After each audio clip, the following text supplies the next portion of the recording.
বাড়িতে বাড়িতে করা হচ্ছে আলপনা ও গড়ে তোলা হয়েছে লাইটিংয়ে ভরা ক্রিসমাস ট্রি, স্টার ও বিভিন্ন স্থানে চলছে গোশালঘর তৈরির কাজ। গির্জাতেও চলছে সুসজ্জিতের কাজ, সাজানো হচ্ছে নিজেদের ঘর বাড়িগুলো। শুভ বড়দিন উপলক্ষে মুন্সিগঞ্জের খ্রিস্টান সম্প্রদায়ের মাঝে বিরাজ করছে উৎসবের আমেজ। চারিদিকে এখন শ্বাস রব। সবাইকে জানাই শুভ বড়দিন। আমরা যেন খুবই ভালোভাবে মিলেমিশে সবাই একসাথে বাস করতে পারি, পরিবার নিয়ে যেন শান্তিতে থাকতে পারি, এই যাচনাই করি। আমরা এই প্রার্থনাই করি বড়দিনে যাতে সবাই আমরা শান্তিতে বসবাস করতে পারি, পৃথিবীর প্রতিটি মানুষ যেন একত্রিত থাকে, এই প্রার্থনাই করি। আমরা বড়দিনের জন্য পিঠা বানাই, সবাই মিলে অনেক আনন্দ হয়, অনেক রকমের পিঠা বানানো হয়। আজ আমি গির্জায় ঘুরতে এসেছি। আগামীকাল যিশুর জন্মদিন। ঈশ্বরের কাছে প্রার্থনা করি যে আগামী বড়দিনটা আমরা সবসময় সুন্দরভাবে পালন করতে পারি, সবসময় যেন আমরা ভালো থাকতে পারি। যীশু খ্রিস্টের জন্মের তাৎপর্যপূর্ণ করার লক্ষ্যেই সাজানো হয়ে থাকে গোশাল ঘর ও গির্জা।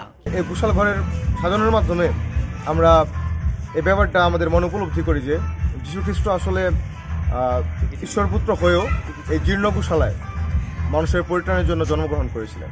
আগামী একটি বছর আমরা যেন সবাই সুন্দরভাবে জীবনযাপন করতে পারি, সুন্দরভাবে এগিয়ে যেতে পারি। শুলপুর সাধু জোসেফ গির্জার পাল পুরোহিত ডক্টর লিন্টু ফ্রান্সিস জি কস্তা জানান, এই পৃথিবীতে যেন মানুষের ভালোবাসা আরো বেশি করে স্থান পায়। এছাড়া যেখানে অশান্তি রয়েছে সেখানে শান্তি বিরাজ করে, সেই প্রার্থনায় করা হবে প্রভু যিশুর কাছে। এবার আমরা প্রার্থনা করব যেন একটা শান্তি বিষয়। পোপ মহোদয় যেটা বলেন, আমাদের পোপ মহোদয় তিনি আমাদের বলেছেন যে এই বিশ্বটা হলো একটা পরিবার, এই সমস্ত পৃথিবী একটা পরিবার। আমরা পরিবারের সবাই আমরা সদস্য। আমরা কেউ যেন এই পৃথিবী থেকে কেউ যেন না বলতে পারে যে আমার জায়গা নেই। এই পৃথিবীতে সবার জায়গা আছে, তাই সবাই যেন শান্তিপূর্ণভাবে বড়দিন করতে পারে। পোপ মহোদয় সেটা খুবই গভীরভাবে বলেছেন।